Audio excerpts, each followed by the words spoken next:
Good day, everyone. My name is Randy Purse. I'm the Senior Cybersecurity Advisor for the Rogers Cybersecurity Catalyst in Brampton, Ontario, Canada. First, I want to thank the Cybersecurity Revolution and the Human-Centric Cybersecurity Partnership for hosting this fantastic worldwide event. I've watched a couple of the presentations so far, and they've been very informative. I've enjoyed it. Today, I'm going to give you first a quick rundown on the Catalyst, and then we're going to talk about what we're going to present for the day.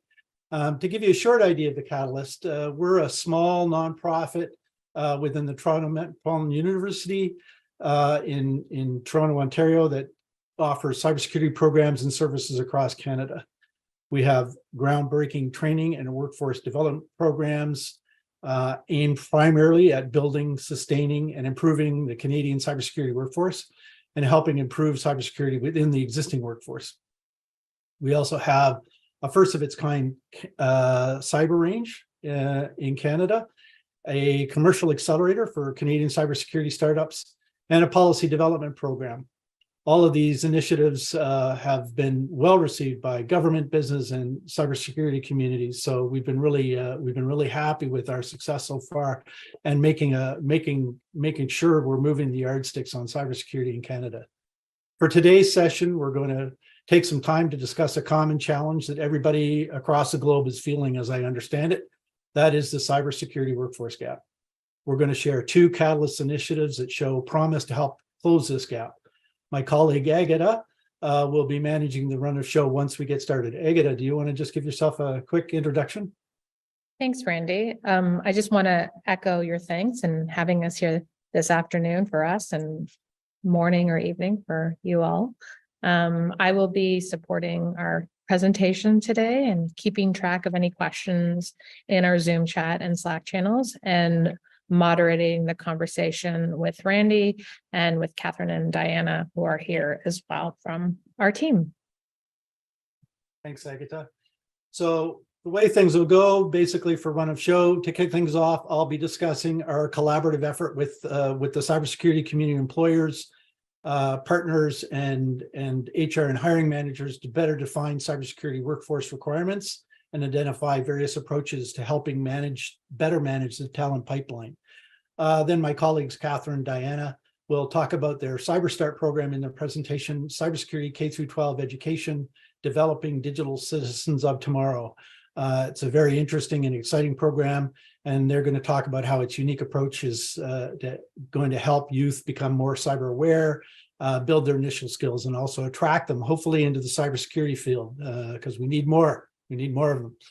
So finally, to wrap things up, what we'll do is Agata will lead basically an informal chat and Q&A session with us. So feel free to enter any of your questions in the Zoom platform to us, and we'll cover as much as we can in the time we have. So to kick things off, I'd like to hand it off to myself. So I'm going to hand it off to myself. I'm going to start my presentation, and we'll get on with it.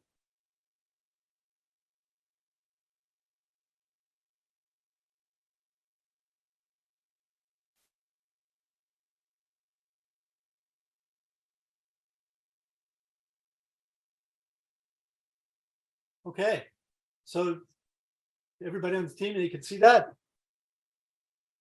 Can you see my presentation? Randy, this is, we can't see the presentation properly. We see your notes. This is sort of what we experienced last time with one of your.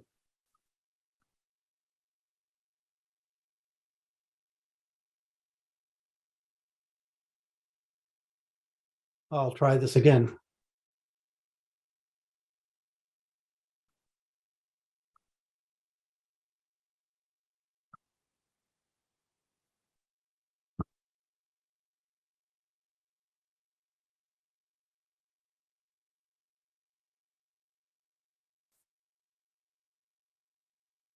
Looks great. Does it? Can you see it now? Yeah, it looks great. Okay, thank you. Yeah. Okay, so I'm going to talk about cybersecurity talent management, a community-based approach. This is basically a collaborative effort between ourselves and cybersecurity employers, HR and hiring managers that we've been working on, and I'll give you a little bit more detail as we go along. Now it's not working. Never fails, eh? I'm going to use the.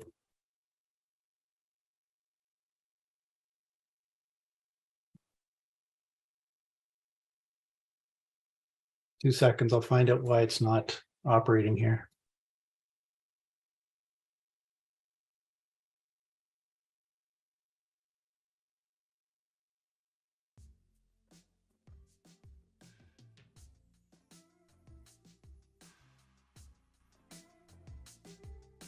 I'm going to restart this. Hold on a second here. Sorry. Try it again.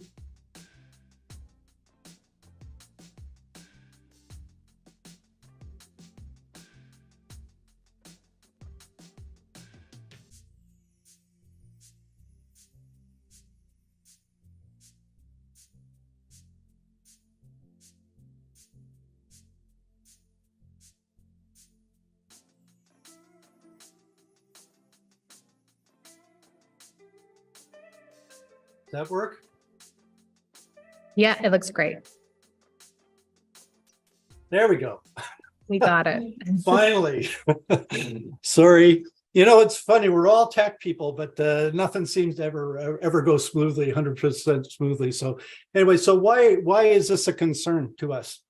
There are lots of things. We're talking about the cybersecurity gap in the workforce and the skills gap, and there's many issues around it.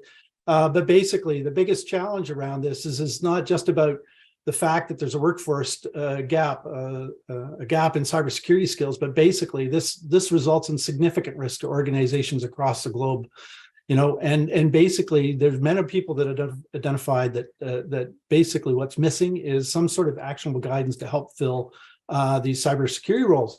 And so we took this challenge on with our partners, and we decided to sort of put together a practical sort of community-based research approach to have a series of discussions and activities with different cybersecurity leaders and hiring managers and HR managers to basically define what cybersecurity talent development strategies and processes look like, consider the applications both at the community level and then at the organizational level, and identify any kind of collaborative opportunities that would help us actually move the yardsticks in cybersecurity talent development.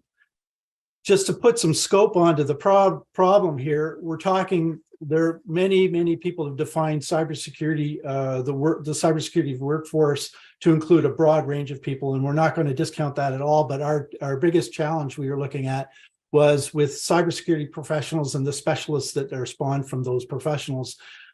Everybody else below the cybersecurity professionals certainly has a role and responsibility. They have knowledge, skills, and abilities they also need to demonstrate. But our real concern was in those people who are doing cybersecurity full-time within organizations.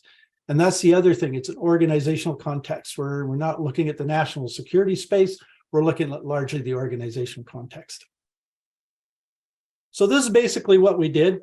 We had community-based discussions with cybersecurity leaders, HR and hiring managers, and other people.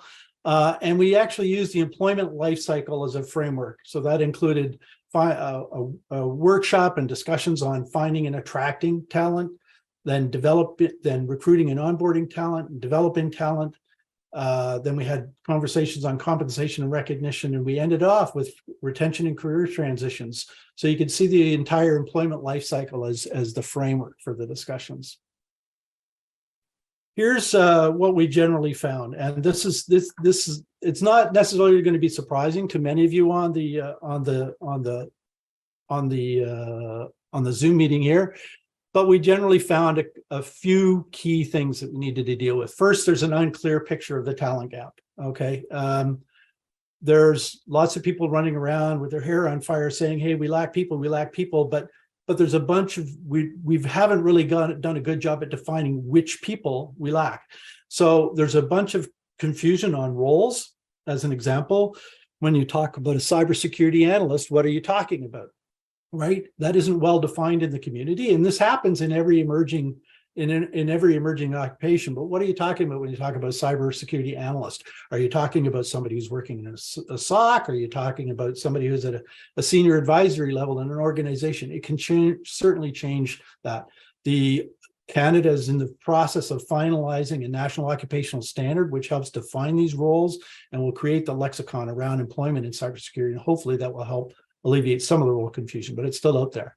Then there's a lot of limited and skewed data. So we have job descriptions all over the place in Canada, going back to the discussion about the cybersecurity analyst. What does it mean? What does it look like? It also means what kind of work do they do? How do they get paid? What kind of work conditions are they going to be involved in? So this data, this limited or skewed data, is causing an unclear picture of the talent gap right now. And I know this may be small potatoes to some of you out there, but Canada has a rough estimate of 25,000 person gap in cybersecurity. But again, we're not sure where what roles are identified within that gap. So we're really trying to get a clear picture. That will be helpful.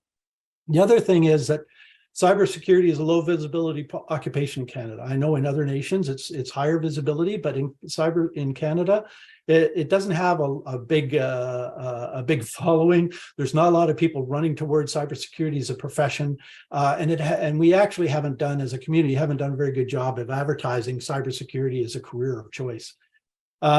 There are a number of employers that are biased towards a university degree, and we know a lot of the cybersecurity roles, particularly the entry-level roles, can be filled by vocational trained people, vocationally trained people.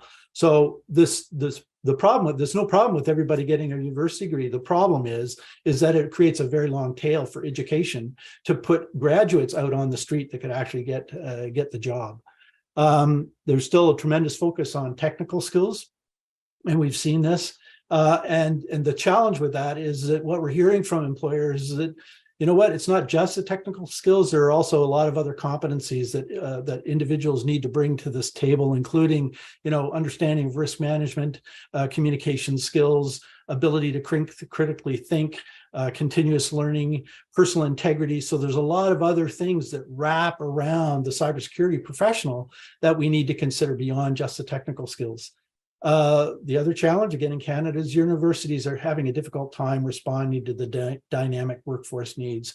Colleges do somewhat better. Our community colleges are somewhat better because they're shorter. They tend to be 2 to 3 years, 1 to 3 years in programs.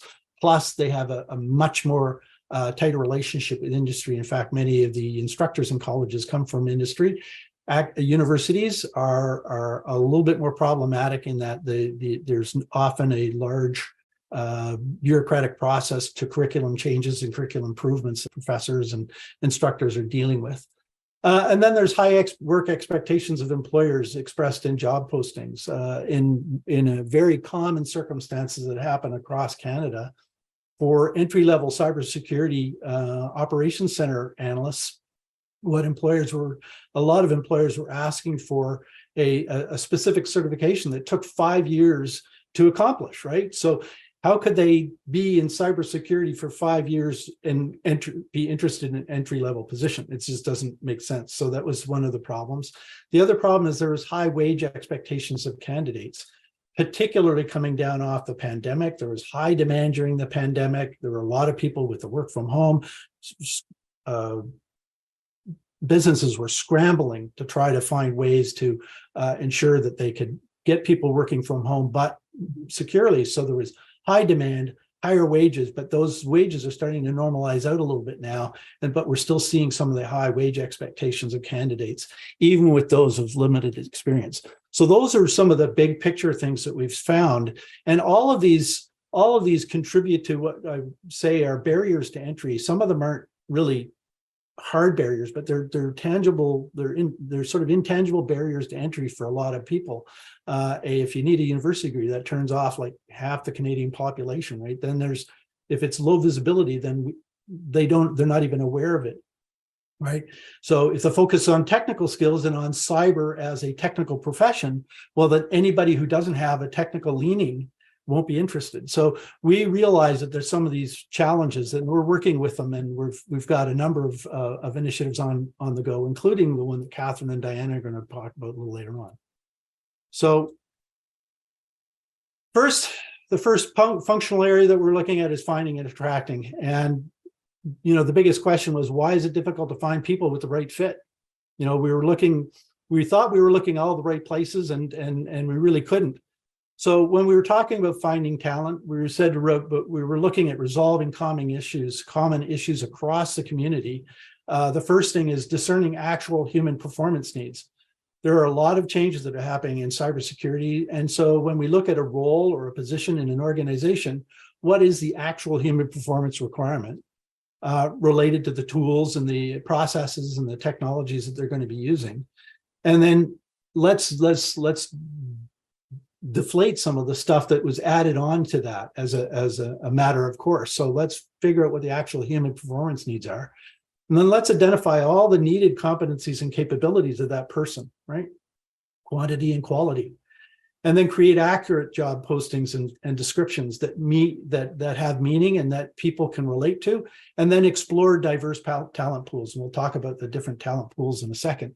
But so when we look at all these issues, these four elements really help to resolve, I think, some of the common issues that we're seeing across the board, even in a time when the cybersecurity communities, there's confusion around roles, there's confusion around types of cybersecurity work. These will help better define what the talent requirements are. So what sources of capability are we talking about? These are all the potential sources of capability that we have, right? And some of these I don't need to explain, right? Colleges and universities have a long history of providing graduates that will enter into the workforce and do fantastic work, right? Mid-career people, and in our accelerated cybersecurity training program, as an example, we're finding an awful lot of people that are entering from mid-career. So in a couple of examples, we have one person who was formerly an Uber driver, another who was a baker. And you'd think, well, why are they interested in cybersecurity? Well, the program we put in place to help, which was subsidized training, helped get them into this career. And then they actually allowed them to use their experience, their skills that they brought from their other career into this new career. And actually they've moved through and they've been successful in cybersecurity in entry-level positions. And some of them have done very well since then. New Canadians, there's a number of programs that we need to consider. Temporary help for organizations that don't need, here's a pet peeve of mine. There's a lot of call for cybersecurity professionals, but there are many organizations that actually don't need that level of expertise. So maybe there's temporary help solutions that can actually help with those organizations and therefore take some of the strain and demand from cybersecurity professionals. And the remainder are the same sort of thing, sharing and partnerships. What if, you don't need a full-time cybersecurity person? Can you share that person with others, or are there partnerships you could form? Offshoring talent, service providers and consultancies can do the same thing. And of course, automated processes are becoming more the norm. So we're starting to see some of the more labor-intensive human requirements be relegated to automation, and that's a good thing, because it helps to reduce the demand for cybersecurity expertise, but it's still there, right? The one that I wanted to highlight was new entrants, unemployed or retired, and we'll come back to them in a bit. But ultimately, there are a lot of people in that space right there that we need to consider, and there's various options to doing so. So these are a number of sources of capabilities that we have. Attracting talent, okay, the biggest thing here, we could find them, but can we attract them, right? We need to look at the different recruiting pools like we just finished talking about. We need to appreciate the labor market. It's a tight labor market right now. It's a low unemployment and high demand, particularly in this field. And then we need to think about how we're going to engage the ecosystem in part of this attracting talent. So a lot of the things that we're starting to see here are echoing back to what we talked about with respect to the finding the talent, accurate and transparent information about the job, including salary info, work conditions, and opportunities. Is it well targeted, right? And going down to the pool defined channels and strategies. When we're looking at pools, when we're looking at people that we're trying to attract in, is it well targeted, and are we using all the channels and the strategies that we think that will be attractive, that will attract those people? Have we got a clear employee value proposition, both at the cybersecurity community level and at the organizational level, right? So we need to make sure that cybersecurity is known out there. We talked about the visibility problem, and this is the way to help build it and talk about the value of cybersecurity as a career. Authentic participatory experiences are things not just for technical people, but for also non-technical people that may be interested in a cybersecurity career. And of course, creating alternative pathways and approaches to getting into cybersecurity, not solely through the university path. There are more and more colleges that are introducing cybersecurity programs. There's continuing education programs. There are short cycle training. There are obviously a number of other ways to create take talent, and those will all help attract talent. When somebody realizes they don't need to have a university degree, that they could become a cybersecurity professional without a university degree, that there's an alternative pathway for them that's less time consuming and maybe even a little less costly, then the likelihood is greater that they may be attracted. So both from a community perspective and from an organizational perspective, it matters. So these are some of the collaborative solutions we talked about that will, from the community, we can start working on, right? Certainly getting clarity on demand, creating local events, consistent and accurate messaging, and establishing good relationships with communities of interest. So for these talent pools that we're talking about, these diverse talent pools, what kind of relationship do we have with them, and what kind of links does the industry want to make to these communities that we would look at, we're looking to draw talent from. So recruiting, onboarding, and developing, these are all bundled together because they're largely internally controlled within an organization, but there's also things that we could do to collaborate. The big thing here is there's a lot of organizations that have reported losing interested candidates before they even get them in the door, right? So what's going on there? So when we're looking at this, we're sort of breaking this down. We're talking about recruiting and onboarding in a bit more defined sense than typically. Typically, recruiting is looking for them, attracting them, bringing them in. But those finding and attracting components are so important in our environment right now because it's so unclear about cybersecurity as a field of work. So we need to do more work there. In recruiting, it's actually assessing and selecting the hires. And then at the hiring point, then we onboard them by integrating and acculturating them. So in recruiting, there's the selection process, the offers process, and the hiring process, right? So across all of these, you'll see a number of things on these processes that are important that we need to be doing. But in the selection processes, it's certainly finding screening and assessment tools that are valid for our purposes. One of the interesting things that came from our conversations was the use of novel approaches to selection, including case studies, the scenario-based type activities, limit testing, team interviews, and interviewing the company. We're all pushed into that assessment processes. So we were quite impressed with a lot of the feedback and the discussion around selection processes. But note here, we want to be concerned also about managing candidate expectations. What is their understanding of the work? What is their understanding of the organization?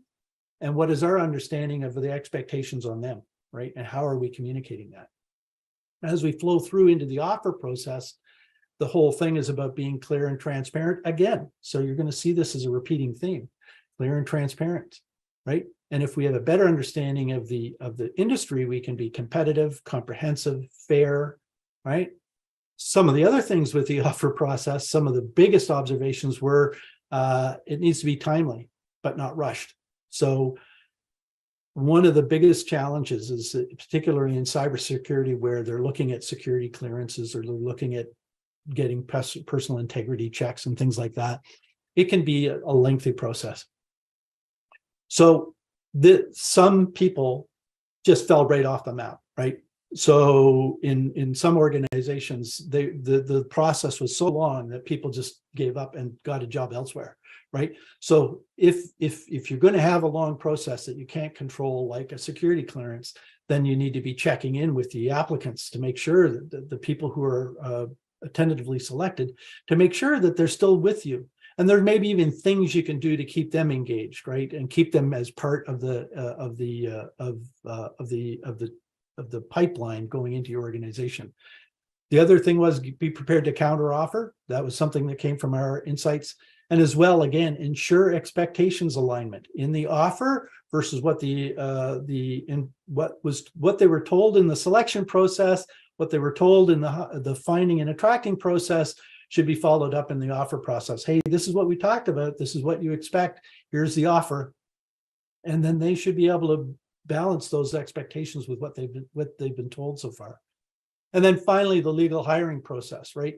Often this can be a very, very administrative part of the process, where people are coming in, they're joining the organization, and they're just signing documents and looking at things and reading things. And it's incredibly disheartening if you think you're going to be entering into a lively, dynamic tech field. So what kind of welcoming process have you got? What kind of culture are you introducing them to while you're doing this? How is this going to be a good segue into the onboarding for the candidate? And what kind of expectations agreement have you got in place, right? It should be echoing the commitment all along. So what are we seeing here that is continuing on from the finding and attracting? Expectations, clarity and transparency around values, and keeping them engaged. So we're seeing this all the way along. What's valued during onboarding? Here's a number of onboarding best practices, but the number one thing I think we could talk about with respect to inclusion are those three items on the left. There's a number of best practices, but these three items on the left really will become part of defining how your onboarding goes. So the thing is, the biggest thing is, and I'm talking to the choir when I'm if there's HR people or organizational development professors or whatever out there, this is already well embedded within the best practices within the human resources environment and the organizational environment. But really, it's about how do we do this? Like, how do we make them feel belong? How do we make them feel as a respected member of the team? And do they feel treated fairly as they're being onboarded into the organization? Once we have them on board, we can't forget them. Unfortunately, I don't know how many of you out there are working in the cybersecurity environment. I've been doing cybersecurity for about 20 some odd years now. And I've been fortunate in that I've had a variety of different positions because I've been in cybersecurity management, but cybersecurity operations, to be honest with you, they can really, there's a saying called eating your young. And what can happen is that if they aren't well tended to, as they enter into the organization, as they take on some of these very stressful, intense entry-level roles, they're going to feel abandoned, and they're not going to necessarily stick around. In fact, development, as we'll see a little later on, having development programs in place is a key contributor to retention. So, what kind of development program that supports the organizational goals, but also supports the individual, right? What kind of qualities does your program have? Like, is it fair and ready access to everyone, right? I've seen it in circumstances where manager A in an organization and manager B in an organization have around the same types of teams, but manager A is much more liberal with the training budget than manager B. And so this gets in. So how is it being fair and ready access to everyone? What kind of balanced investment do you have? What kind of multiple pathways are there that you can explore? It doesn't all have to be training. There could be multiple ways of getting people developed, right? Going to conferences. Well, it's not just about going to conferences. It's about setting them up to learn in that conference and bring it back and apply it. Informal dialogues with other teams, coaching and mentoring, of course. So all these things can be wrapped together to make sure that you have a good development program that allows them to stick around. It's loyalty. You know, you're loyal to them, they'll be loyal to you. And again, I know there's a lot of people that think that this is common, right? These are common elements. The issue is that we don't see a lot of consistency and application around these across the industry. We're seeing in some the leading edge cybersecurity providers and the people that are really on the front edge and rely on their people a lot. We're seeing them work some of these, but some of the others were not. So, so that's for the development. For collaborative solutions in the recruiting, onboarding, and development space, again, there's a lot that we can do across the community. You know, and certainly creating shared data and experiences on leading practices was key. Everybody that we talked to wanted to know what everybody else was doing. It's a natural thing within the community, right? Creating a social community, creating a networking tool, providing touch points across the community throughout the year about cybersecurity events, cybersecurity activities, and generating shared development opportunities. This is particularly for smaller organizations, right, who don't have a big training budget. Maybe there's a way to share development opportunities. Maybe there's ways to bring in trainers, or ways to bring in guest speakers, or ways to form your own local conferences that will help with the development, right?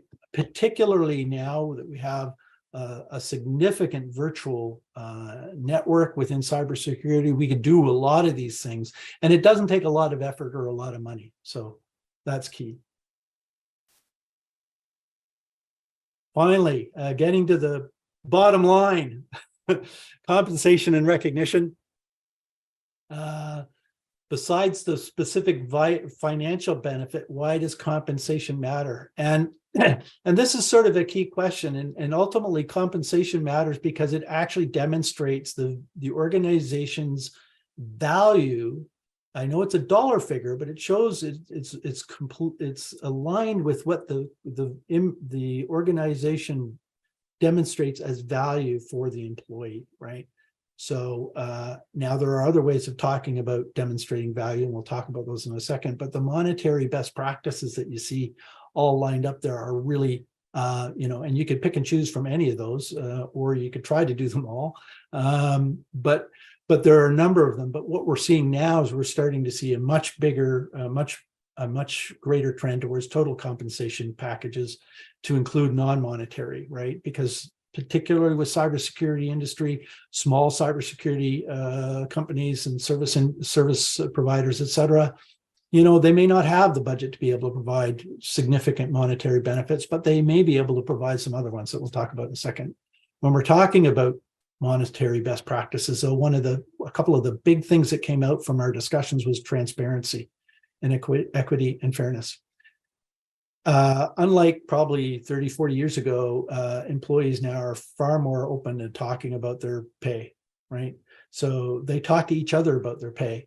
And so if one is getting paid more than the other, what's kind of tension that's going to create, particularly if they're in the same or similar role.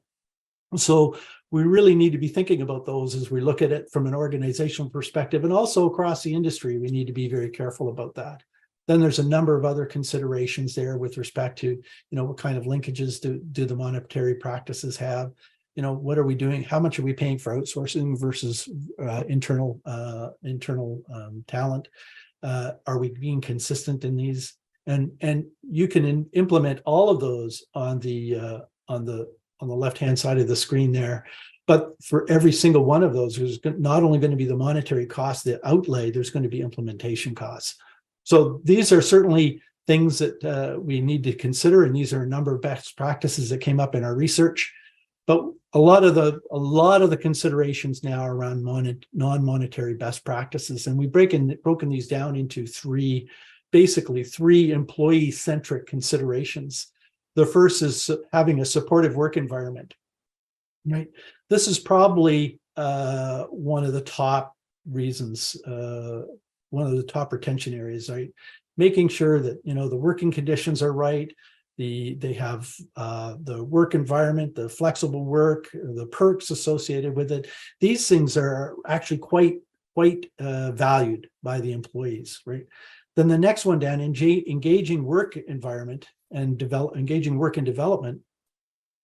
This is another critical one. You know, we don't want to be sitting people in behind a workstation and then just allow them to sit there and continue to do the same work time after time without actually giving them opportunities, without giving them respite from those to do other things. And this is what this is about. You know, those who are engaged in engaging work are likely to be retained. And then there's, of course, the social engagement and recognition. In the tech world, we're starting to see more and more of this. It's been a long time, but we're starting to see more and more of this with status identifiers, such as badges and things, more peer-to-peer activities, and public recognition, lots of public recognition. So these are non-monetary best practices that I think will be helpful at rewarding people and keeping them within the organization, and also keeping them within the broader cybersecurity community. So a number of collaborative solutions, right? When I say address the evolving mindset, what I'm looking at there is specifically, organizations and the community as a whole needs to evolve with some of their understanding of what recognition and compensation recognition means to employees. You know, we can't be sitting on our value sets from a decade ago thinking that that's going to satisfy. We need to be attuned to what employees are looking for, right?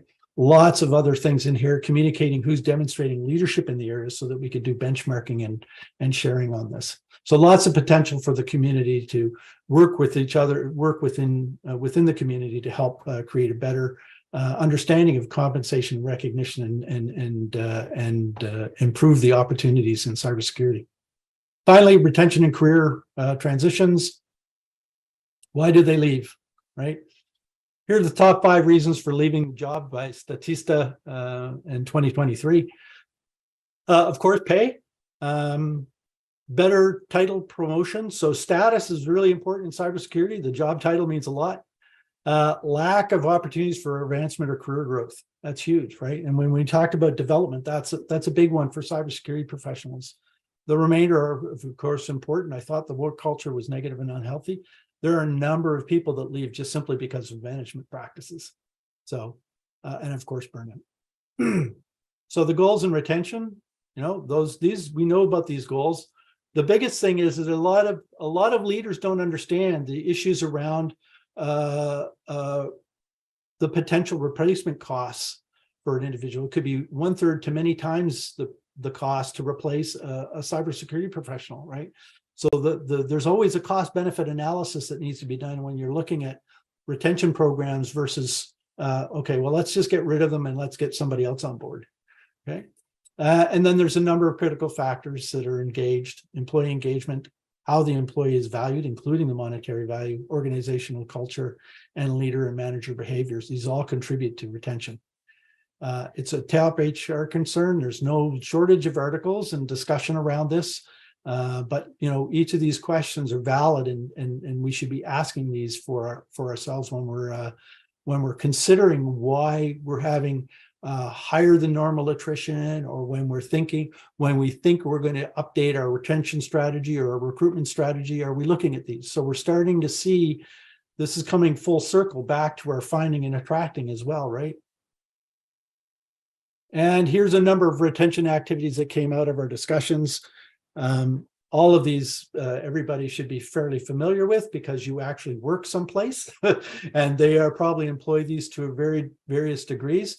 But I guess the key issue is consistency across leadership, consistency across the HR practices, consistency with amongst managers, and of course, consistency in peers and how we treat peers.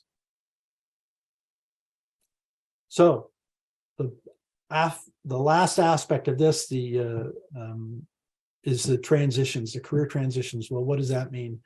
Basically, it's the process of helping people consider a move to a new type of employment, whether it's inside the organization or outside the organization. This is not about termination for cause. It's about helping them become more of who they are, right? And there's a number of examples here that we can consider. Certainly people coming in That's a transition. We need to think about that in our onboarding. We're going back, eh? Think about that in our onboarding. Laterally, different work, going from operations to sales as an example, forward or upward, leading into team lead, management, et cetera, or leaving the organization into a different opportunity or retirement. So these are some career transition best practices that we had. Career transition services, of course, we're all familiar with these. Outplacement, that's an interesting one. So if somebody's moving to another job or another work experience internally or outside, what are the opportunities there where we could actually take this person and support them a little bit in that, right? Exit interviews, very common, but not used well enough, I don't think, across the industry. And another one that came in during our discussions was this concept of the alumni staying in touch. And I see tremendous value in that, you know what, when somebody moves out of your organization, there may be a reason that, like, there are lots of ceilings in cybersecurity. If you're in a cybersecurity service provider and you're in the security operations center, and if you're not interested in sales, you may only be doing cybersecurity operations stuff, and that may be as high as you go, right? So you may be looking to progress on to something else. You may want to do digital forensics or something. So you may have to leave the organization to grow. And that organization that lets you go, in my view, should be sort of helping you get into that next job if they can. Why? Because in this community, it's a small community, and everyone that is in cybersecurity remains connected to everyone else in some way, shape, or form in a lot of cases. And they could be your new client, their new customer, a consultant, a partner, a supplier. So we want to be careful about how we transition people, right? We can't forget about them, and we understand the human connectedness that gets maintained, and often a lot of people maintain connections with their previous teams, right? So we want, and your own internal in your own organization, all the teams that are and the people that are sitting there are going to see how you treat that person as they walk out the door. So this all leads to a better overall employee experience that will help you retain existing employees and also help develop the cybersecurity talent across the broader community, right? There's a cost benefit here, right? There's a cost benefit to ensuring effective career transition. So in the collaborative solutions here, let's communicate what works. Certainly there's going to be community-led activities and events. Let's monitor trends and movement. Let's make sure that people we work with get to tap into networks and support different career paths and support career transitions within the ecosystem. So that was a very quick run through a year-long effort that we've had in talking to leaders, HR manager, and hiring managers about finding and attracting talent, recruiting and onboarding that talent, developing that talent, identifying compensation and recognition challenges and opportunities, and retention and career transitions. And so this is really what we're looking at now, being much more holistic at what this is about.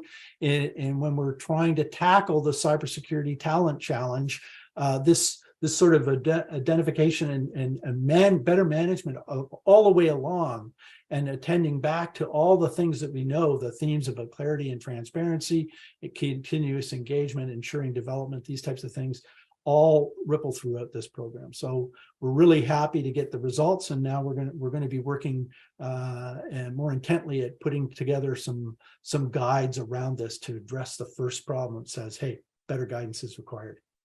So that's it for me. Thank you very much for your listening. And if you have any questions, I'm sure I'd be happy to answer them. I'm going to stop sharing now too. Let's hope that takes less time. Thanks, Randy.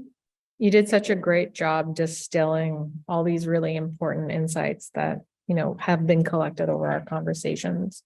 So thank you. And it's been fun working with you on it as well.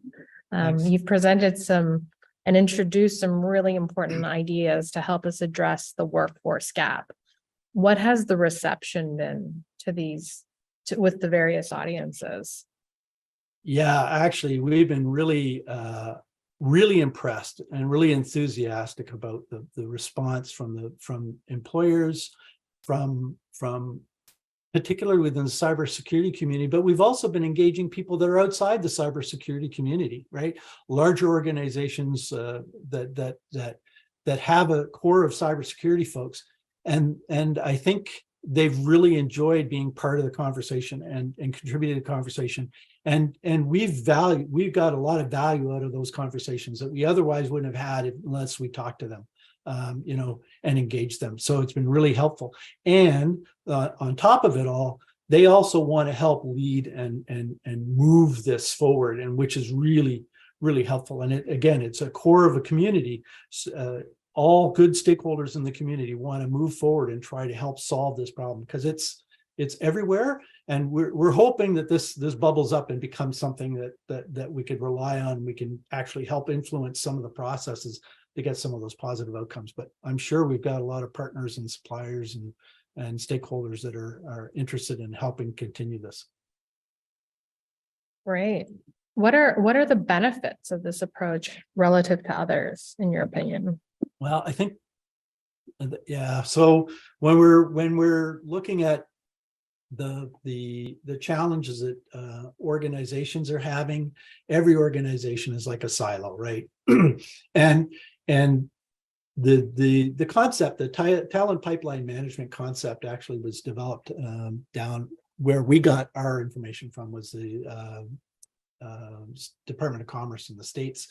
And basically, they're talking about talent pipeline management, where you can actually get local communities together to define what the requirements are, work with academic institutions to help ensure that the people that are coming out have the talent needed, et cetera. But we wanted to take it to the next level and really look at, okay, in an organization, every organization has these things that they need to do. But in the broader cybersecurity community, we also are very concerned about all those things, right? And so how do we mesh these two together so that we're working together as a community, and we'll support each other, and we'll get, I think, much better traction if we work together as a community. Certainly the organization needs to do what they need to do based upon their organizational constraints, their particular workforce needs, et cetera. But I think it will be helpful if they have larger pools of talent that they could draw from, if they have networks that they could penetrate, if they have other people that they could talk to, other mechanisms and other best practices that they could borrow from to get the job done. So this works. This is a real good mutually beneficial thing, where we're helping both, the regional perspective, the local community, the regional perspective, the national perspective, but also aiding organizations. So I think that this approach really helps to bring everybody together on that same plane and understand where we can work together to help solve this problem. That's great. Thank you. And as you indicated, part of the challenge is getting people interested in cyber careers. So what are some of the things that we can do to support this goal? Yeah, so this is a really interesting space. As I said, cybersecurity is low visibility, and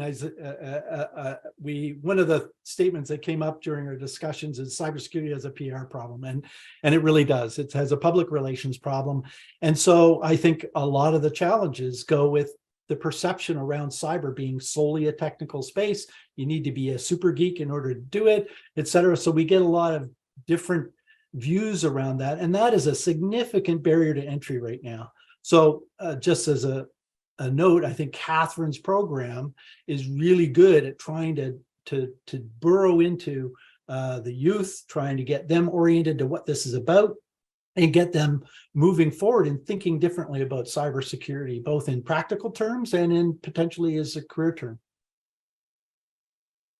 Fantastic. I thank you again, Randy, for sharing all these great insights, and we'll hand it over to Kathryn and Diana to introduce themselves. Thank you. And talk about CyberStart. Absolutely. Thank you so much, Agata and Randy. So my name is Kathryn McCabe. I'm the project manager for CyberStart Canada. I'm joined today by my colleague Diana. I'll let you introduce yourself, Diana. Hi, everyone. Pleasure to be here today. Diana Barbosa, and I am the Senior Advisor for the CyberStar program. And I have been involved in youth and cybersecurity for about the last 5 years. And the main goal has been around trying to create a pipeline at a younger age, as well as breaking down all these stereotypes that exist that I think are creating a barrier to entry into careers. So with that, Kathryn and I are going to talk a little bit about sort of the state of affairs of where we are and what we're doing and why we think that starting, I'm going to jokingly say the recruitment process to create the segue. We're not recruiting kids, but I think creating that awareness at a younger age is really important. To set a little bit of the context and some of the challenges, as you may be familiar, the state of affairs in Canada is that we do not have a national cybersecurity framework, much like the one that we currently kind of refer to the most would be NIST out of the United States. There are others. This is just a small sampling. And what happens is that when you don't have that national framework, although there are guidelines, it creates a barrier when you're looking at organizations, whether it's the private sector or academia, or even academia at the lower level of K-12, to look at what is the pathway to entry, or what is that learning path that people are usually talking about. What are those skills? Who is that authority? So that creates a bit of a challenge, and why Canada specifically, when it comes to K-12 education, as far as cybersecurity is related, is falling behind some other places in the world. But we are going to talk about some solutions to that. Kathryn, if you could keep going. So the current gaps that are existing in education, and just for the sake of this presentation, my presentation, when I say education, I am talking to the kindergarten, from the kindergarten to grade 12 space. So right now there's limited curriculum integration. So many of the schools don't have dedicated cybersecurity courses. We still have schools who don't have dedicated tech courses. Teacher training and resources is minimal right now. Even courses like Tech in the Classroom are still optional courses in career, in college for them. There's limited awareness and engagement. So Randy was just alluding to this, was that a lot of people don't even realize that cybersecurity is an opportunity as a career, and they don't attach to that under the limited awareness of cyber risks, is they don't understand that it's not a question of if you'll get hacked, it's a question of when you get hacked. So one of the things that I talk about a lot is that through cybersecurity education at a younger stage, not only are you building up a workforce, but the worst that'll happen is that you will have digitally safe citizens. And no matter what role somebody goes into, I may not be a SOC analyst, but if I am a data entry clerk with an email address, I have a cybersecurity role to play within my organization. And that is not talked about very much. And again, an opportunity for us to address those basic skills. I talk a lot about the fact that parents put their kids into swimming classes without even thinking about it because it's a life skill, when it's more likely this day and age that the kids spend more time online and susceptible to cyber risks than they do to risks of being in the water. So cybersecurity has become, in my opinion, a life skill that for kids as well. If you can continue, Kathryn. So there are some additional factors. So when we look at the talent pool that we have and who we are trying to attract and get into these roles, there is a gap in tech in general, but it's even higher within cybersecurity when you look at female representation. And I've quoted here a study that was done by Microsoft, and we do lose a lot of the girls that have previously shown interest in the STEM fields around 11 and 15. There are a few kind of anecdotal ideas as to why that may be. It could be that interests just naturally change.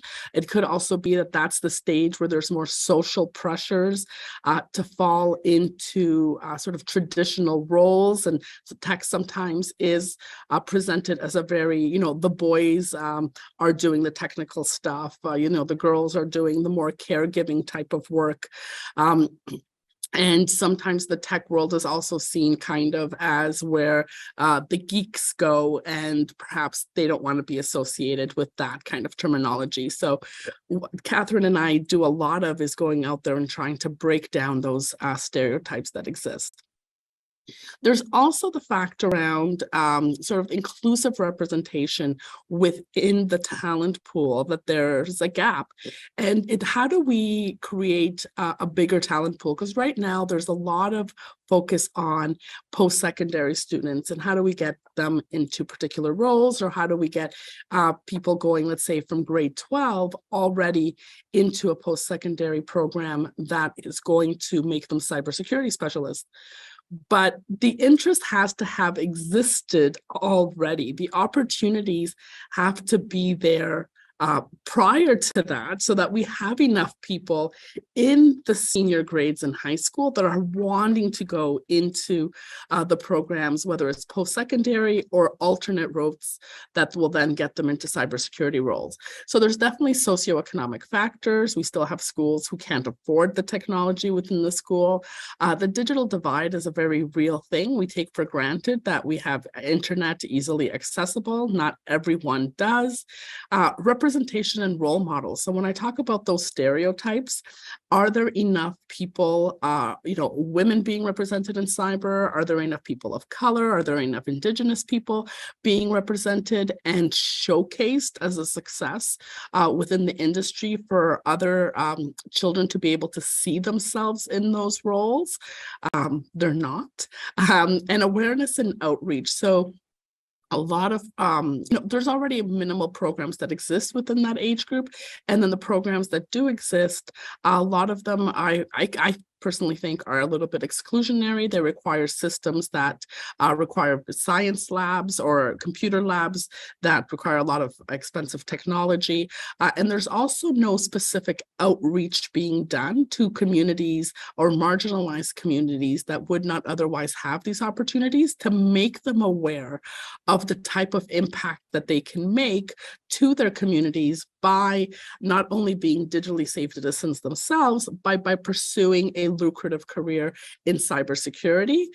So making money that they can bring back to their communities, or opening businesses and protecting businesses within their own communities. Kathryn, next one. So the opportunity that exists is to engage students from K-12. And there was a program that ran a couple of years ago that managed to include cybersecurity in kindergarten, and they did it as part of literacy. So there was no real tech component, but in literacy, they started teaching kids things like, what is phishing? What is malware? When you hear the word hack, what does that mean? And they made it part of the literacy program. So if you're thinking, well, how, what is a 4-year-old going to know about cybersecurity? You know what? A 4-year-old can tell you what phishing is, and start identifying that, there's bad things that can get your computer, and your computer can get sick, and there's age appropriate ways. And as they grow, they have their own devices. When you think about it, my own children got their own devices when they were 12. That's when they got their cell phones. I know kids much younger than that who are getting devices. So if they're old enough to be online and to be using a device, they are old enough to know about cybersecurity, both from their own usage and digitally safe component, as well as the risks associated and opportunities. The other thing is simplifying resources for educators. It's very, very easy for me to sit here and be, well, there's not enough education for teachers on tech, or not enough teachers are taking those elective courses, or teachers aren't doing enough. Teachers, I can barely handle my 3 children. Teachers are handling, classrooms full of children, and they have all these other topics covered. Yep, I think there is a responsibility on those of us who are more integrated into the industry to see how we can help make it easier. And again, Kathryn, when I push things over to her and we start talking about the program, you'll see how we have done that. But how do we make these things easier for educators so that now we're not asking them to also be tech experts and cybersecurity experts in order to be able to share those types of learnings with their students. When we talked about in the last slide about the underrepresented groups, we can do targeted campaigns. How do we include more girls and how do we get them excited about it? How do we get into underserved communities? When I go out and do presentations to youth, one of the things that I've started to talk about is that cybersecurity is not about technical things. It's not about you and a computer. It's not about you solving technical problems. And all of you who are in tech listening to this are going, what the heck is she talking about? But I always say cybersecurity is a people-focused industry. It is people helping people protect themselves from other people. It is very much a people-oriented industry. There's things like the places that cybersecurity plays a role. So there's a misconception that if I'm going to be a cybersecurity specialist, then I'm working for the IBMs, the Googles, these big tech companies. I don't want to work for a tech company. Well, hospitals get hacked all the time. School boards, municipalities get hacked. And these different industries also need to be protected. So you can play a role in an industry that you really like and care for and who are aligned to your values and still have a role within cyber security. And then we talked about so delivering more cyber awareness education. Like Randy said, cybersecurity has a PR problem. Cybersecurity can be seen as a security role, like as a military or type of policing role. We know that there are tons of different roles within cybersecurity that take different levels of education, of experience, of interests, of skills, and not enough is known about that. There's also not enough knowledge about out there, even forget about making this a career, but about the risks that actually exist, the cyber risks that exist, and how people can actually protect themselves. Again, like I said, everybody who joins the workforce has a cybersecurity role to play. And I think we all need to play a bigger role in making sure that that message and that awareness is created so that cybersecurity is not seen as this sort of, you know, little orb that sort of flies in space all by itself and it doesn't touch anything else. It's actually all encompassing to everything around us. And when I talk to students, we do a lot of talking about connected devices and pretty much how everything is now connected, which means everything is at risk. Let's go on. Okay, so that kind of brings us to, so where the opportunity was at, what the background was. So what CyberStart did, which is the program that Kathryn and I are involved in, and Kathryn will go into more of the details, is that it is the first in Canada gamified cybersecurity learning experience. So it is a program, a very robust program that is played like a game, like mini simulations, that is geared towards students between the ages of 13 to 18 to get them involved. And it puts them in the place of an agent that goes out to solve different problems. And what you have in front of you on this slide are some of the statistics of what we've been up to over. It's a summary of what we've been up to over the last, I guess it's been a year and a half. So we had 200 students that registered in the first week of after we launched. 861 students registered from across 3 provinces. And 1,300 national youth participating in the program. Oh, and that's where we're going. Sorry, by 2024, we're going to have 1,300 students that have participated in the forum. So right now, program, we are now in phase 2 of our program, and there will be a phase 3 that is launching this September. But I will pass it on to Kathryn to kind of talk about exactly what this means and what the program has done and why it has been successful and why it will help to fill that talent pool that we so desperately need. Kathryn? Thanks, Diana. And so looking at our solutions, so CyberStart Canada, tell you a bit more about our program, about the product CyberStart itself. So the purpose behind CyberStart Canada is to develop that talent pipeline. So Randy had spoke to this and Diana has spoken to this, where you want to start filling that pipeline in order to get more people into the cyber workforce. So what we focus on as wraparound programming in CyberStart Canada is those career pathways, those career opportunities, and building the knowledge about cyber safety, about cybersecurity, about opportunities for learners that have been traditionally underrepresented in STEM. And so what we are doing is basically looking at how we can improve cyber-related knowledge and skills and increase that interest in careers in cybersecurity.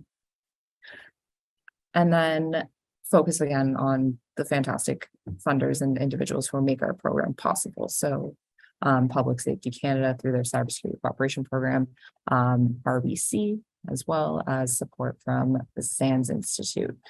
So let me tell you a bit more about the product itself. So for anyone who's heard of CyberStart, it's an absolutely fantastic gamified platform that really immerses you in, as Diana mentioned, you get to be an agent working for a cybersecurity agency, solving more than 200 real-world hacking challenges and puzzles. So as someone who likes puzzles and challenges myself, I like problem solving, things like that.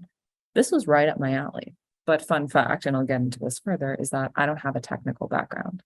I don't come from interest in like computer science or anything like that. I actually have a degree in kinesiology and physical education. So completely different. And I'm going to speak to that interdisciplinary aspect, which Randy also alluded to earlier.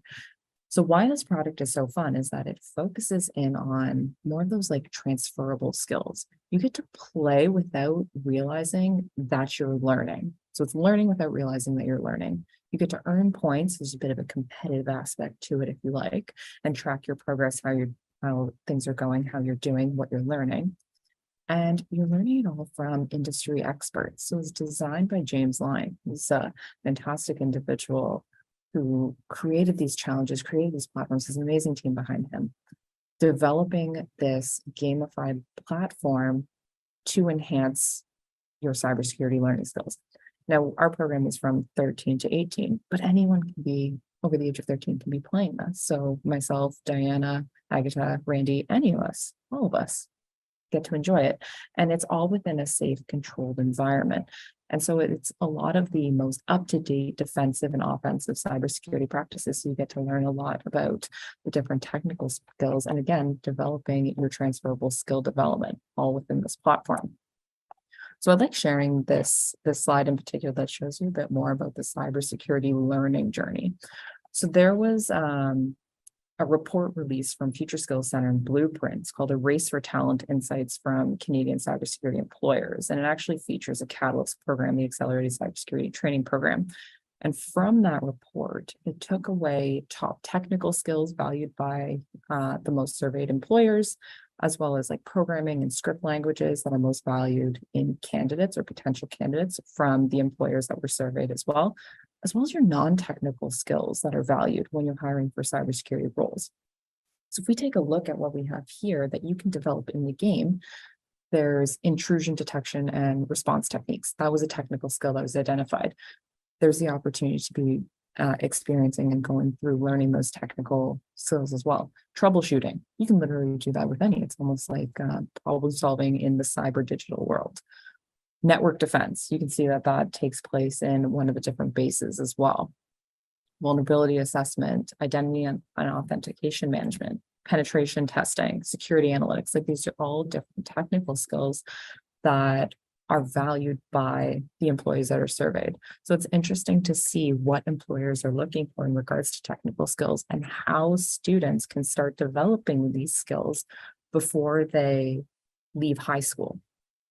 And so even like digital forensics, that's another one, and that's experienced in the moon base there. So you have your 4 different bases within the game, all ranging in level of difficulty of the different topics that you're focusing on, as well as the programming and script languages. So Python focus a lot in the moon base there.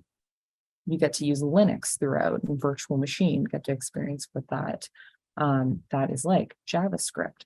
These are all programming and script languages that are valued by the employers surveyed in this report. And so it's interesting to be able to see that and then reflect it back to the game to show the importance of the opportunities here and developing that talent pipeline again. Now, we don't tend to focus on the non-technical skills as often as we do technical skills, because immediately when you think of cybersecurity, you think, okay, technical. But as I mentioned, I don't have a technical background. Diana didn't share this, but she doesn't either.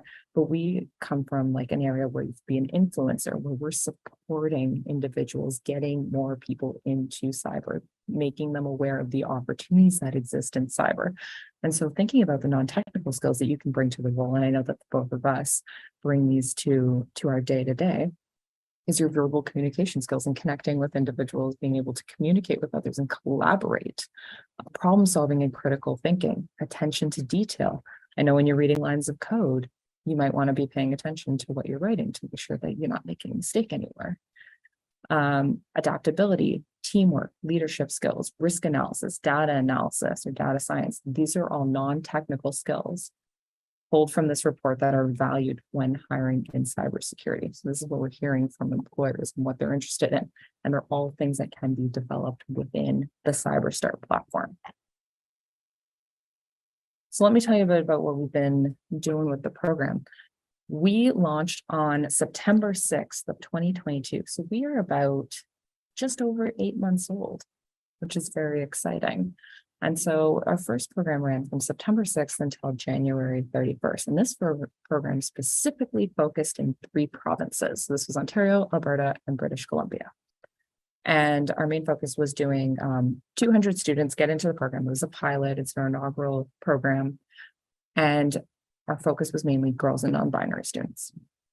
And what we saw from this program and from the successes is that we had more than 200 students enrolled in the program, 44 educators that got involved and were interested in bringing this to their students and to their different groups, community organizations. 100% of the students were girls or non-binary students that were joining the program. We had about 50% engagement from those who had registered for the program. And we had invited mentors from other Catalyst programs to support the youth in their learning and their development and share more about their career development and what they were interested in and what they had moved into. So it was really neat to be able to see the program really start to get some legs under it and lift itself to be what it is today, which is a really wonderful opportunity for us to continue expanding. Now, speaking to some of the successes and what we were hearing back from educators, hearing back from students, was that a lot of the individuals, 75% to be exact, had said, I hadn't considered cybersecurity. This is probably not for me. I'm not interested in doing this. This was prior to taking part in the program. After taking part, 50% of individuals had said that they were seriously considering a career in cybersecurity after having taken part in the program. So they had that exposure to the technical and non-technical skill development, exposure to understanding more about what cybersecurity is, because you hear it and it sounds like a really daunting opportunity to take part in. Perhaps you're like, probably not for me. Thinking back to like myself, if I was in high school, probably would have thought the exact same thing. Sometimes still do. And so it was neat to be able to connect with individuals to understand a little bit more of that. Their favorite parts of the program was how interactive the platform was and the opportunity to learn and develop their technical skills. And so this is in a fun and very immersive way, and it's very beginner friendly, which is really wonderful. So I know that Diana and I play the game fairly often, and we've done pretty well in it. And again, non-technical, being able to come into this and say, I've learned so much from this opportunity, and then be able to translate that to the students who are kind of wondering if this is an opportunity they should pursue is incredibly rewarding. And then we heard back from educators as well, who let us know that their main motivation for sharing it was to introduce more youth that are underrepresented in STEM to cyber, to technology, to different opportunities. And 66% of those responses focus on wanting to get more girls into STEM in particular, learning more about cyber and learning more about computers. And so we remember knowing that the CyberStart program, so we are in Canada, there's also a program called CyberStart America. There's a program out of the UK as well. And all of the different educators and different students who've gone through the program have had similar experiences where it was a really wonderful opportunity for them to engage with cybersecurity in a fun and controlled environment and develop their skills to be able to learn more. So some of the things that we did as part of our initial program was doing games nights. And this was a really great way for us to be able to engage with mentors who are working in the field, who had gone through and done different certifications in cybersecurity, and learn more from them and learn how to approach the challenges. Because at times you may take it from a technical perspective or a non-technical perspective, but ultimately, regardless of what path you take, you'll come to the same conclusion. You'll come to the same answer. And so that was the fun thing about getting to explore cybersecurity and hearing that from mentors as well, to be able to support the girls in the program as well as ourselves so we can learn a bit more. And then be able to bring that over into information learning sessions and be able to engage with any teachers, educators, parents, community organizations, anyone who was interested in hearing more about cyber and was maybe not too sure about how to present it to their students and where that hesitation may lie. And so to introduce it from that interdisciplinary aspect, it was really great for them to be able to hear and understand more about it. We also, October, fantastic month, Cybersecurity Awareness Month, for those who are unsure, we introduced a digital badge to try and encourage more students to be playing and engaging with the platform. And that incentive increased engagement and increased individuals' interest in pursuing the what if. What if I explore this avenue? What could this look like? And then we had developed multiple community and organization partnerships. Diana had mentioned policing. We have really wonderful relationships with Toronto Police Service and Peel Regional Police. These are individuals who have amazing youth programs and want to show the different angles and avenues in policing as it relates to cyber. There's also groups who focus on STEM for underrepresented youth. Different people, different students, different schools and educators who want to get involved and learn more about the opportunity. And so some of the challenges, being a brand new program, this is probably fairly common and not new to everyone here, is program awareness. You're trying to get something brand new, throwing it out there. Students are just returning, most students are returning to the classroom in the fall for the first time. Many were online for many years before. So getting that back into the classroom, creating these opportunities, making teachers, educators, students, parents aware of everything that's going on with it. So really creating and building some excitement behind what we were doing. It was a bit of a heavy lift at the beginning. We were also targeting it was a very niche target audience. So focusing on just girls and non-binary students. So there was some challenges with adopting the program into classrooms, knowing that many classrooms are co-ed. So it was interesting to receive that feedback and make those notes to then develop our opportunities, which was broadening our target audience to include all youth that specifically focusing with on youth that are underrepresented in STEM.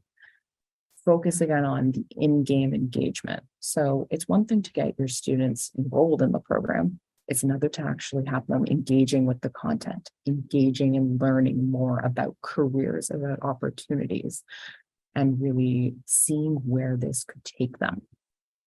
And so improving and including more of the digital badging incentives, opportunities for further education, speaking more to where this could take you. So I remember being in high school, I only knew, okay, you go to university or college afterwards. That's what most of us are familiar with. there's so many different avenues to further your education, be it micro credentials or certification programs or certificate programs. There's also post-secondary, going to university or college. Randy spoke to a lot of these different avenues that you can take. And a lot of that awareness begins when you're in high school. So as you're starting to learn and develop and understand what you want to do, grade 10 civics and careers is a great example of this. I remember doing one of those aptitude tests to figure out what I would be good at based on my skills and interests. I think it came out with oceanographer. And I was like, okay, cool. Something you wouldn't have thought about. Cyber could be one of those things where you're going through this opportunity and it's presented to you and you're seeing that representation and those opportunities to be able to engage and understand. As Diana mentioned, that's where you're going to have the opportunities to really move forward. You need to be aware that these things exist. And then speaking to that interdisciplinary focus. And so, as I mentioned, I come from a kin background. It's interesting to see where it can take you. So Randy also mentioned, as part of the accelerated cybersecurity training program, they had a few individuals. There was someone who's a baker, there's someone who's an Uber driver. You hear about people from different industries. So oftentimes when you look at it and think, oh, my mom works in a bank, I want to work in a bank. The financial industry has a huge cybersecurity arm. And so there's so many different avenues where you're thinking about this overarching opportunity that you can take to explore that interdisciplinary aspect further. We also focused on it from the perspective of not all schools have computer science programs or IT programs, BCIT, CIT programs. And Diana mentioned this as well. And so focusing on the interdisciplinary aspect and the ability to move this program in as a club, as an extracurricular, as something that perhaps your timetable doesn't allow for it because you're really interested in doing so many different things. There's just not enough hours in a day. How can you still engage? How can you still learn and pursue this and see if it's something of interest to you?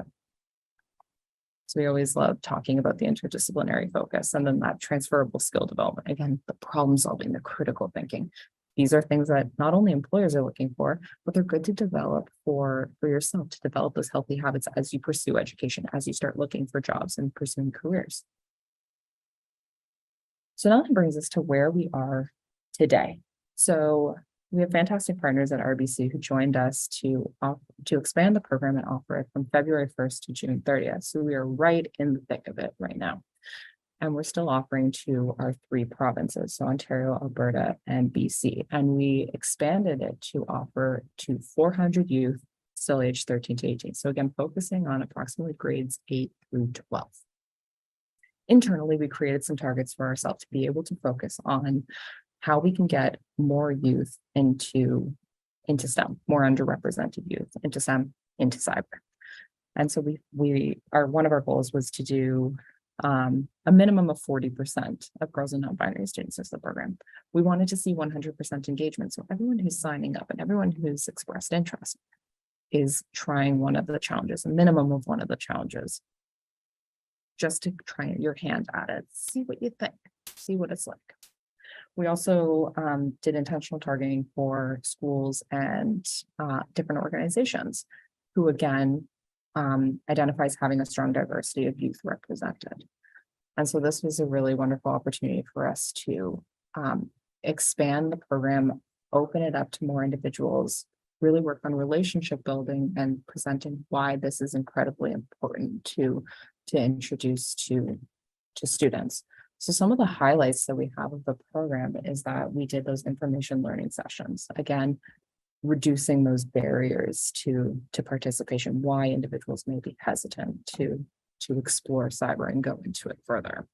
We also hosted a webinar back in March to talk about careers and opportunities, things that students should be aware of as you're starting to think about cyber and being online, misinformation and disinformation, different things like that. And we have a webinar coming up. This one's a full day webinar on June 1st that is, again, youth focused, that's going to talk more about the CyberStar Canada program, the game, going really in depth and learning more about the different challenges and getting to do more live demo in that sense. Diversity and inclusion in cyber, cyber crime and hackers, getting to hear from industry professionals, from Toronto Police and Peel Regional Police about the opportunities there. The dark side of social media and cyberbullying, different focuses. And this was actually a topic that came up in connection with one of the school boards, where they said that they were noticing that a lot of incidents that are happening at school are happening online. And so teaching students the cyber hygiene piece, the cyber safety piece, how to report incidents that you see online, how to keep yourself safe, how to keep your information safe, how to keep others safe. Really wonderful to be able to connect on that. The future of cybersecurity, where are things going? And so we have fantastic industry professionals who are going to be joining us on June 1st. Tune in if you're available and get to check that out. And so with all this wraparound programming, we're really creating more exposure to cybersecurity through the game platform, through the program as a whole. Now, to date, as of this morning, I actually got some new numbers here, but as of yesterday, that's where we were at. So we had 618 students enrolled in the program. Today, we have 626. We also have 79 educators enrolled. Our percentages are still sitting around the same. So 42% of our students identify as girls or non-binary. It's fantastic to see the uptake of the program from the different students, from different schools, from our 3 provinces. We're at 66% engagement, again, encouraging students to learn and engage with the platform and hopefully pursue further education in cyber. We actually have a student who's completed the entire game. For context, that's 248 challenges that range in difficulty, with a total of 147,600 points that you could achieve if you don't use any hints. And so we actually had a student that has completed that in less than 2.5 months.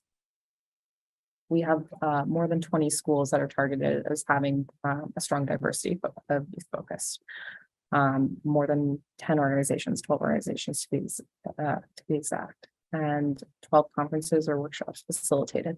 So it's really wonderful to be able to create that excitement from this program to get more people interested and hear more about what is going on in the world of cybersecurity.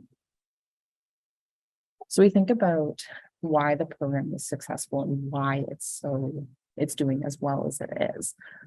And a lot of that is that it's web-based, so you don't use an app. It's also cost-effective. Through our fantastic funders, we're able to offer the program at no cost to the student or educator. Target marketing. So we want to increase the number of underrepresented youth in STEM. So being very intentional and deliberate with our marketing efforts. And then again, that wraparound programming. So emphasis on the landscape and context, really creating a bit of a foundation for individuals to understand why this is important and why you want to be learning more about cyber, why it's beneficial for you, and why it's important to be, if not a cybersecurity professional, a digitally informed citizen, as Diana mentioned. And then that interdisciplinary focus. So you want to see those students who are in phys ed class, in French class, in social sciences, pursuing opportunities to explore cyber. Because again, cybersecurity exists in all industries. All of them have a cybersecurity focus. And so it's incredibly important to really emphasize that and make that understood for students to be able to kind of wrap their heads around and be like, oh, I hadn't thought about that before. And then the opportunities for further education. So there's the micro-credentials, there's undergraduate programs, graduate programs, understanding that you don't have to have a master's or a PhD to be in cybersecurity, and really focusing on the opportunities that exist there for them to continue expanding that. And then the career development. So talking about the different roles that employers are looking for as you're developing that pipeline, where they see their interests and where those lie in regards to what individuals are looking for. And then like the salary potential with that. a lot of individuals are unfamiliar with that. I know for myself, I had no idea at the beginning. So it's really neat to be able to present that as opportunities, especially when you're between the ages of 13 and 18, you're starting to think about what's next. That's it for them to be able to understand there. And then there's the partnerships and relationships developed. We had a fantastic student in our very first program that joined us for games nights every week, sometimes twice a week. And we went through challenges together and really developed a relationship to be able to understand the interests that the student had and support them in their learning and where they wanted to go as they progressed through high school and then started to look beyond. We also had, we have great relationships with, there's a program called Girl System Mentorship. There's also Knowledge Flow, Cyber Safety Foundation, ICTC and their Cyber Titan program, Cyber Legends. There's all these different programs that help develop the talent pipeline and create that awareness that offer these opportunities for students to start experiencing cyber. And they've brought CyberStart Canada into various aspects of their programming and their opportunities. And then there's different students who we've also had the opportunity to connect with who knew nothing of cyber before they had the opportunity to experience the program, be it from hearing from us or from hearing from a teacher or educator. And then there's those who are part of programs within organizations such as Toronto Police Services, such as Peel Regional Police, looking at how cyber is related in those opportunities there. And so continuing to develop those relationships and partnerships has made it incredibly valuable for us to continue expanding the program. So where are we going?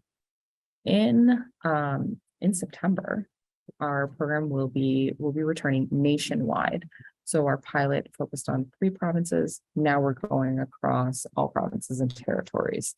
And that will focus on youth that are aged 13 to 18. So we now have the opportunity to engage more than 1,300 students, increase engagement with the content and with cyber-related skill development, increasing diversity targets, getting more underrepresented youth into STEM, and developing that talent pipeline.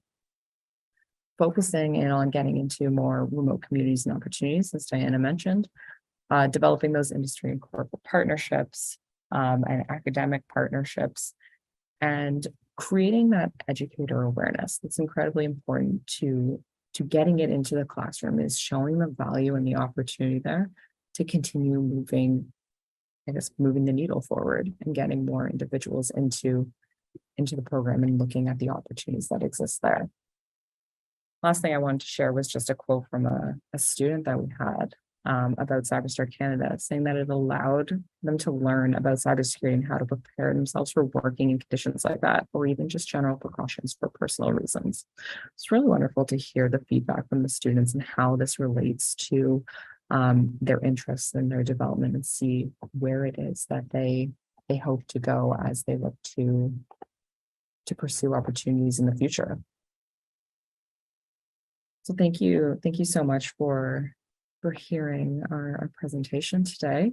Feel free to interact with us at cybersecuritycanada.com or via the Catalyst website, cybersecuritycatalyst.ca. And I will turn things over to Agata for some Q&A. Yeah, well done. I mean, both the presentation and the hard work the two of you do, immersing yourself with these educators, with these students and learners. I mean, it is unbelievable watching the impact that you're having delivering this program across these 3 provinces. It's a big task, and you both are doing such a great job. So I applaud you both and all your efforts. And there's a lot of things that definitely resonated in your presentation. Diana, you mentioned parents putting such focus on teaching their kids how to swim. And then really there's a more obvious also, it's equally as important, if anything, thing to learn as well. And that is how to be safe on devices. So you brought up some really, really big points that resonated. Kathryn, you mentioned a few partners like Cyber Legends and Cyber tightens. And I was wondering if you can provide some examples of initiatives or strategies that, and this question goes to both you and Diana, maybe some strategies that you've seen implemented that successfully engage K-12 in pursuing cybersecurity careers. I'll start and then I'll hand it over to Diana. I think based on the feedback we've received through our program and that we've heard from others is that gamified opportunity. So really gamified learning and being able to learn without realizing that you're learning. And so initiatives that incorporate that opportunity in where it's not cut and dry presentation or reading directly from a textbook or a slide or something like that, where they can actually immerse themselves in almost like a kinesthetic learner, getting to experience it real-time hands-on. That's made quite a difference. And I know that part of Cyber Legends has that with Cyber Titan and ICTC. They have like capture the flag hackathons that again immerses you into the content in a gamified platform. So I've seen quite a bit of success and understanding from that. Diana, I know that you've seen some initiatives as well. I'll flip it over to you. Yeah.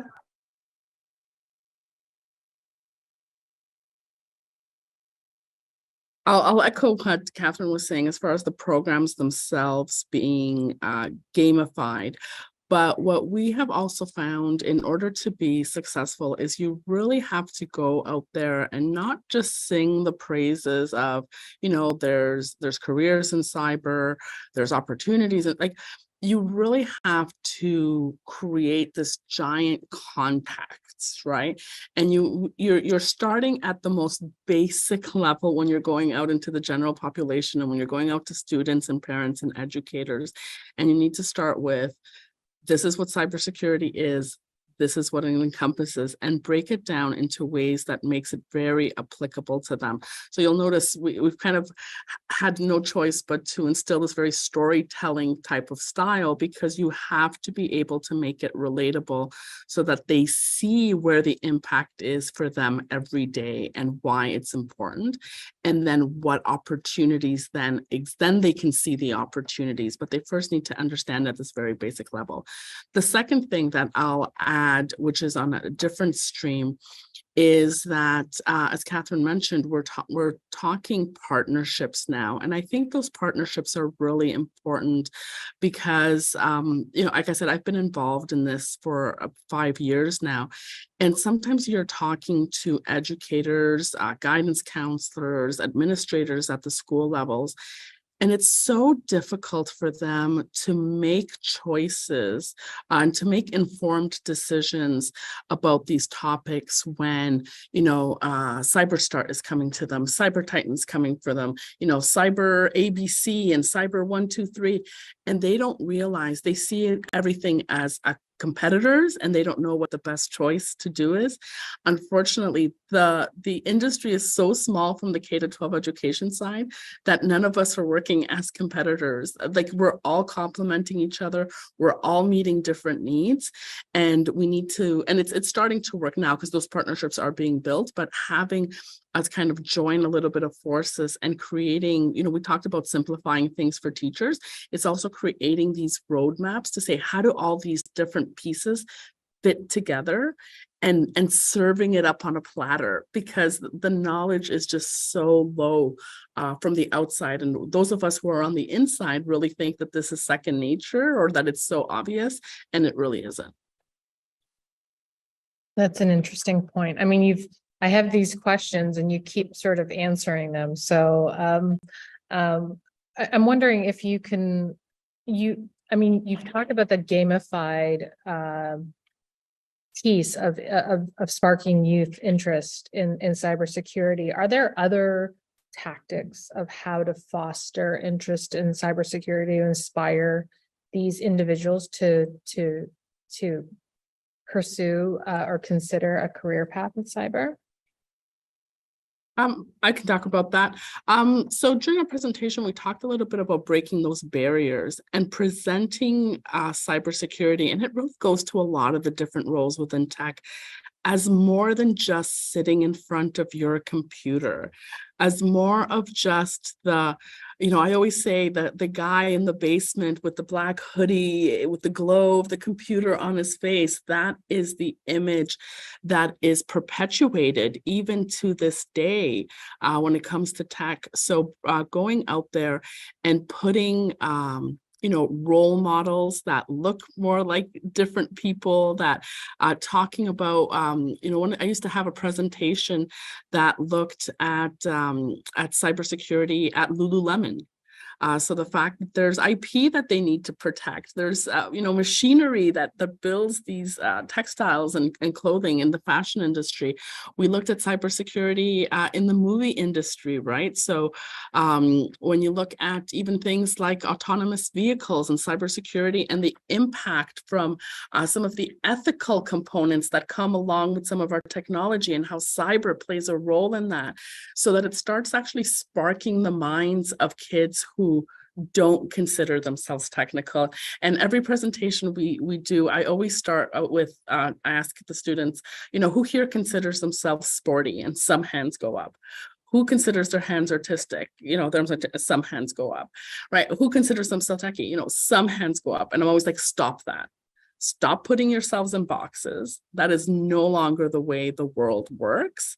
And I think it's deconstructing that that mentality that I think we all grew. I think everybody here kind of grew up with that mentality that tech was this one thing. It's no longer that way anymore. It touches everything, and there's a lot of different opportunities to do that. And I think that helps to spark the interest in students, because then they can attach it to something they're interested in, as opposed to automatically being turned off because they're not techie.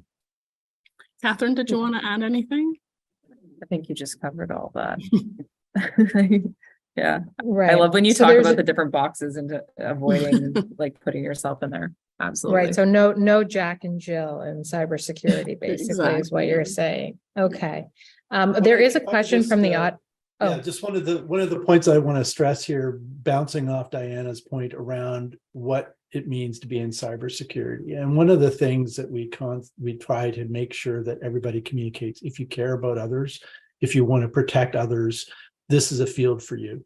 And it doesn't matter your level of technical ability, you can find work in this space right now, and you can work through your education and gain from all your education and apply it into cyber. Right. And I love the way that Diane was saying, stop putting yourself into a specific box, right? Because first of all, most of the students at that age do not actually know what they want.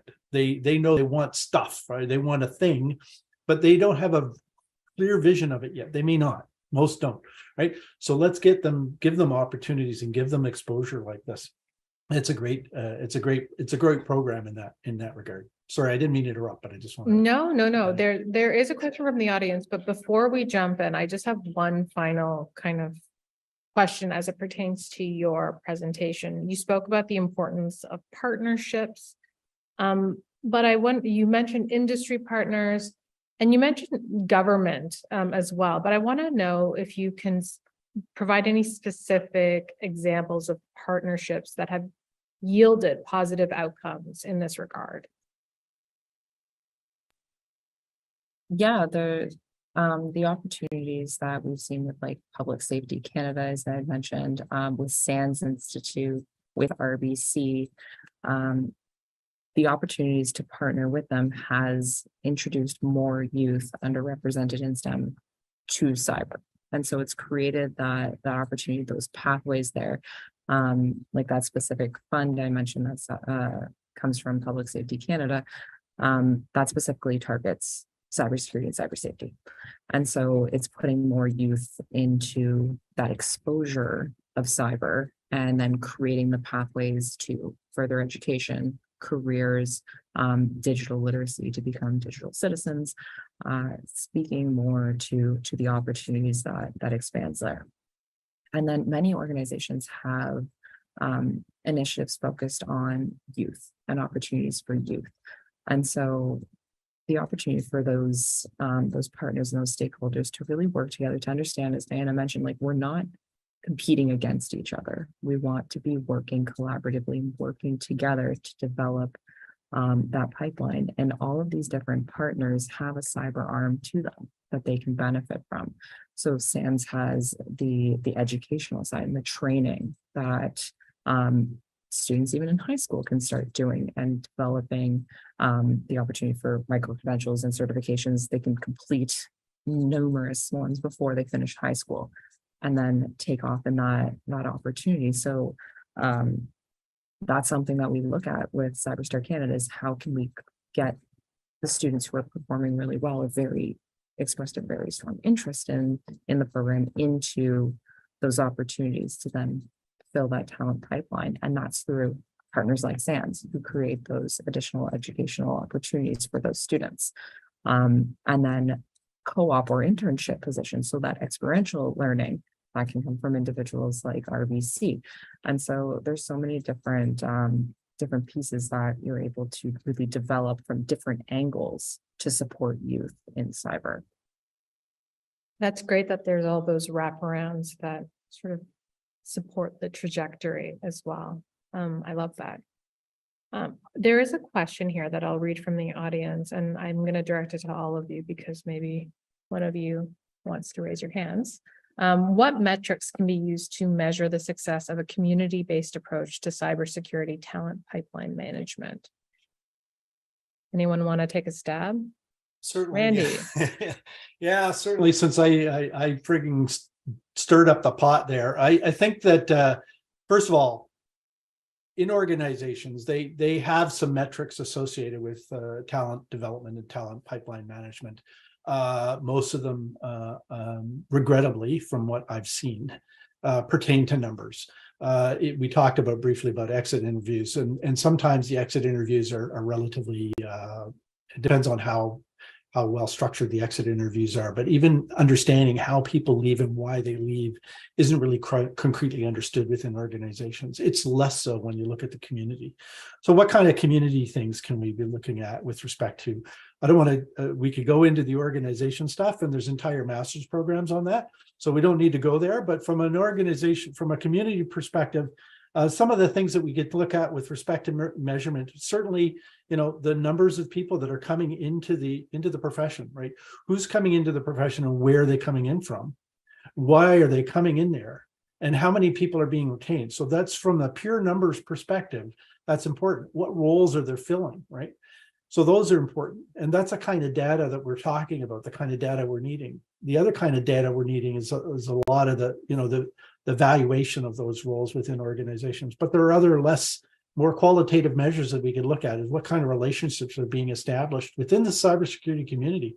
We just finished talking about one it was interesting, the CyberStar Canada, RBC, SANS. We have relationships that are highly valued, and they are mutual in that, the RBC, SANS, ourselves, we engage students, engage youth.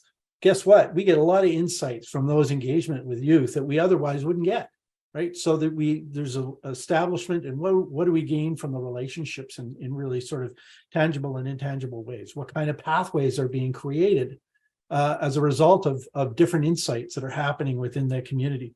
What kind of visibility are we getting? And so when we talk about things like the youth program, or when we talk about things like our marketing activities of the Rogers Catalyst training programs and our workforce development programs, what kind of visibility are those getting, and how many people are actually attaching to those things? And we see that, and nowadays we have measurability, we have SEO and other types of measures that we can look at with respect to how we're advancing on that front. And then, of course, another one would be shared practices. If I turn around and I say, okay, this is a practice that I have in my TPM, my talent pipeline management, that I think is a beneficial thing, and I'm sending it out there for other people to use, what's the level of adoption, right? And these are relatively easy research things that we could do to figure out how much more, what kind of successes we're having with respect to ensuring that the community is moving, and we're building the relationships, and we're gaining traction in the workforce, both the numerical, quantitative space, and in the qualitative space. If I can just talk to that from the youth space, and when I say youth, I'm talking that K-12, so under 18.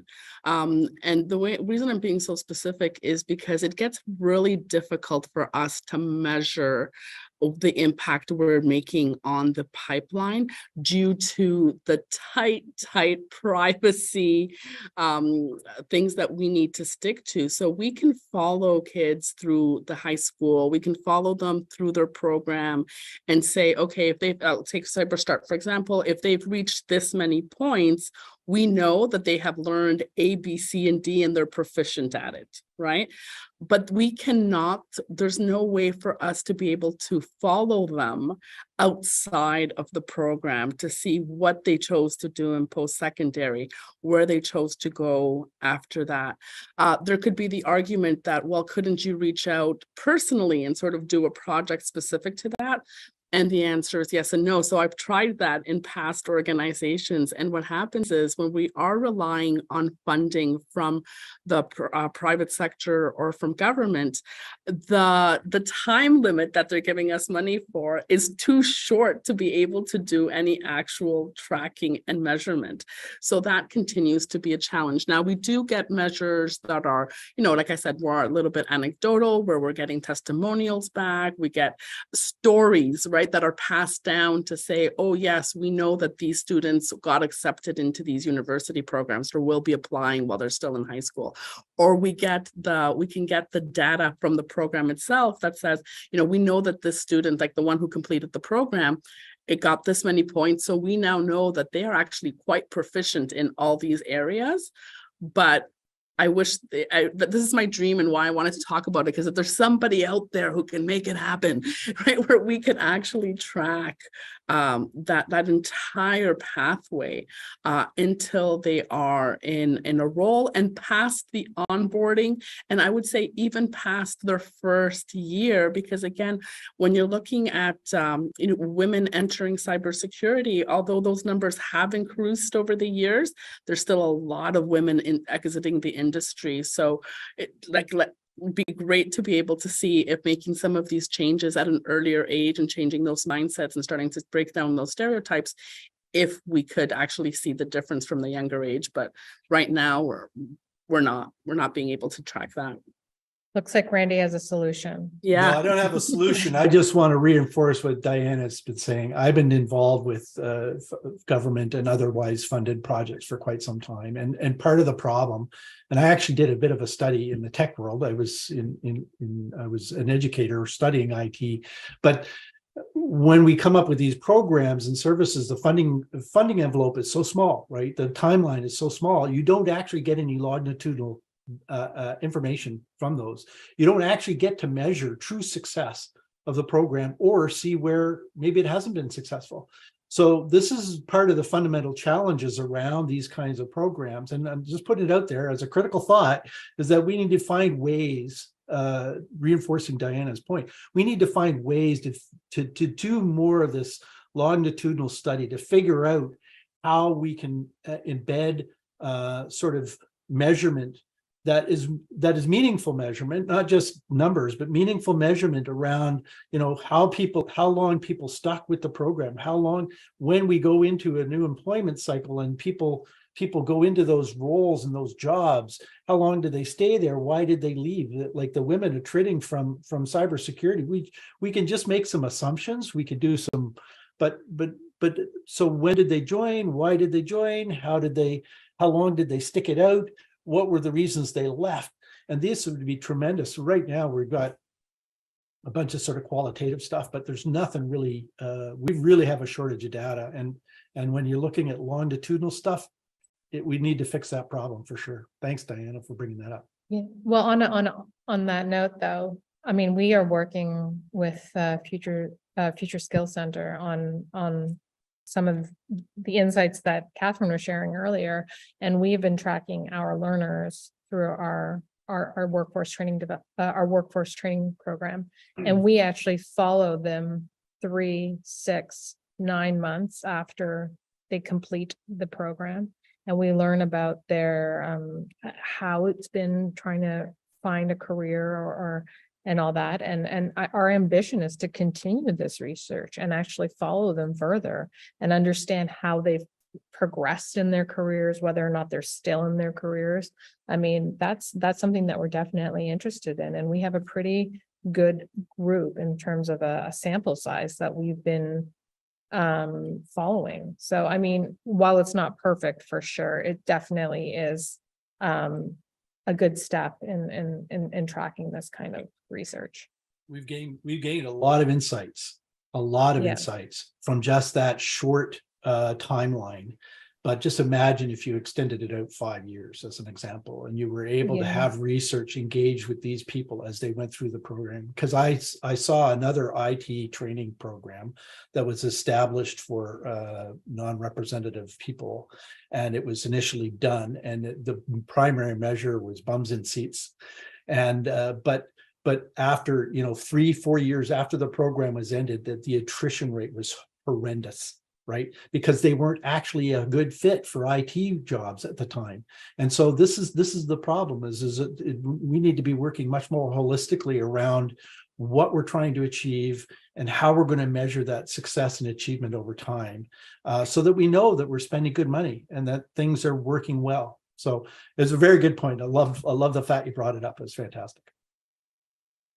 Well, we have 3 minutes to go. I'm not really certain how this presentation concludes, but for the people who have been with us for almost 2 hours, we wanted to thank you on behalf of the Rogers Cybersecure Catalyst for joining us in this discussion. And we encourage anyone who wants to connect with us to find us on LinkedIn or through our website. And we're always happy to connect and chat. Are there any parting plugs? Anyone wants to plug a program here or say anything else? No, it's been fantastic. Thank you very much for helping us out, Agata. And I really appreciate CyberSec Revolution and the HC2P program working to put these things together for us. So a lot of good insights today.